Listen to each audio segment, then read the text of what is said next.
What's your advice for when conflict occurs during a meeting or you're navigating power dynamics where certain individuals are trying to dominate, maybe not even for the right purpose, but more to, Yeah, it's a really good question. So I think about conflict in two different buckets, right? There can be conflict over the content, like what are we talking about? Should we even talk about this topic today?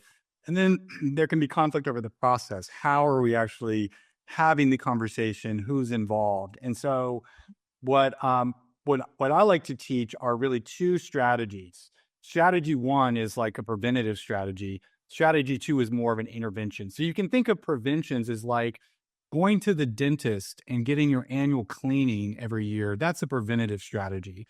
So how does that show up in a meeting? That would be something like I might sit down with the senior executive ahead of time if I'm designing the meeting, and I might build agreement with them on the topic flow and the specific outcomes. And if there's a decision we have to make in the meeting, I might work with that leader to get very clear on the process we're going to use to take that decision and how is the decision being made. So that's a prevention because I can put a little bit of effort on the front end, and that's actually going to prevent a lot of issues downstream. I can get agreement in the first 5 minutes of the meeting on these are the topics we're going to cover and these are the outcomes. Is anyone unwilling to live with this approach and this structure? And what I can do is I can build these small agreements with people in a way it kind of locks people in and gets people's commitment piece by piece. I can get agreement on the topic. I can get agreement on role responsibility, on how much time we're going to spend. You can do this over and over. But to answer your question a little bit further, like what do you do when there's an issue in the meeting? We would call that an intervention. Like you have to get in there with a lever and you have to move somebody. You have to actually move it along. So there's all types of facilitation techniques you can do to kind of keep people. But I would say the biggest one, the biggest mistake I see leaders make is they shy away from conflict. Like the senior leader says something and they just like back off. Well, the impact on that is that other people see that and they're like, well, we can't, this person's really in charge. Like you lose control of the meeting. So I would say it's actually better to lean into the conflict, to work with that person and say, tell me what's happening here. Like why you seem uncomfortable having this conversation, or it seems that maybe we don't have the right people in the room. You might say what you think is happening.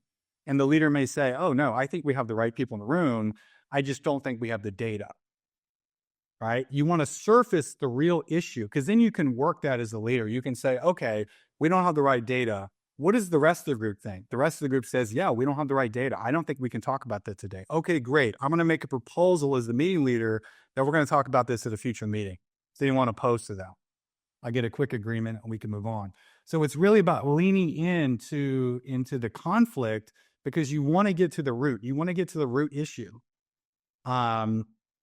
The other thing I would say, this is in the stats we talked a little bit earlier, Carrie, about people declining meetings or feeling like they can't decline a meeting. I do think a lot of issues come up when people don't feel psychologically safe to communicate in a meeting.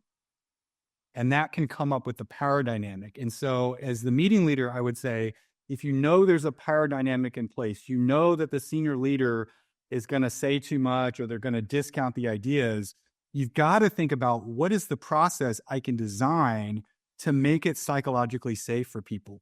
So maybe we're going to have people prep in advance and anonymously contribute ideas in a Google Doc because it's about the ideas. It's not about the author of the idea.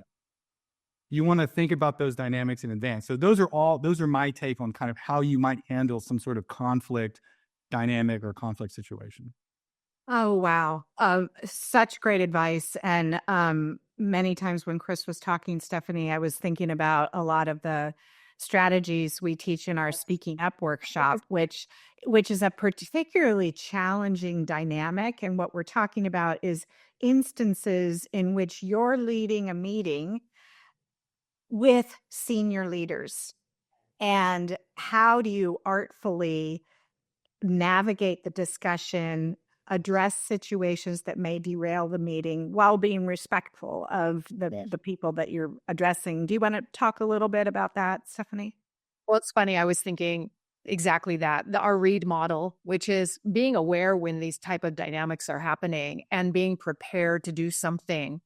And at the end of the day, it really does come down to people feeling heard, regardless whether they're a senior leader or just somebody trying to get an idea across and not feeling necessarily heard. And so, as a meeting leader, those facilitation skills become critical in reflective listening, making sure you're understanding exactly what the issue might be.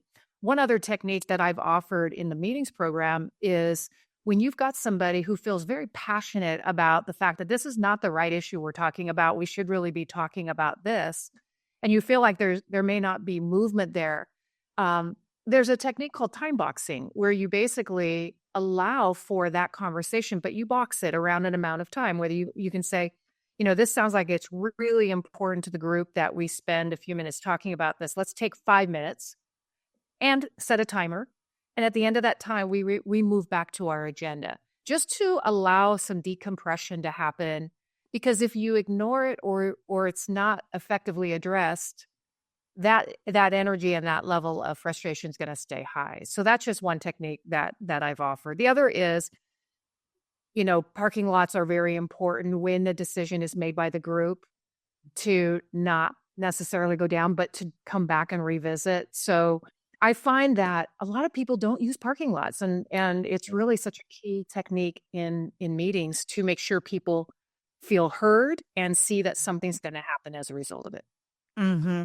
Yes. And there's some really simple things you can do to just make the meeting more inclusive. And one of the common ones I come across often is the person that repeats themselves over and over and over again. They keep saying the same thing.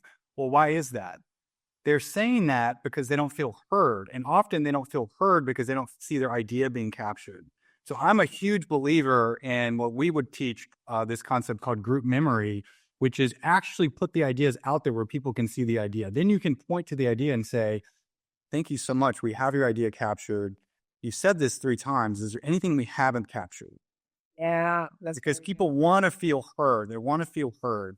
The other thing I would say, Stephanie, is like when you were talking about time boxing, I love that because that's like a process move of saying, hey, we're going to spend this for 5 minutes. And I would say agreements are the currency of collaboration. So if you can build the agreement, like a very small agreement with somebody, you can move them forward. So you might go to the senior leader and say something like, maybe even at a break, it sounds like you're not happy with where the agenda is going. What's something that we could do? Like get a little agreement with 5 minutes. yeah. Like get a small agreement. What would it take for you to be okay with this conversation? Oh, you think we need more depth. Okay, well, what if we had trios and we did a breakout room conversation for 15 minutes and then every team had to report back to the main room? Would that meet your needs of depth of conversation? Oh, yes, it would. Okay, great. That's what we're going to do. So working with people one-on-one and building those little micro agreements is really, really a powerful technique of moving people forward.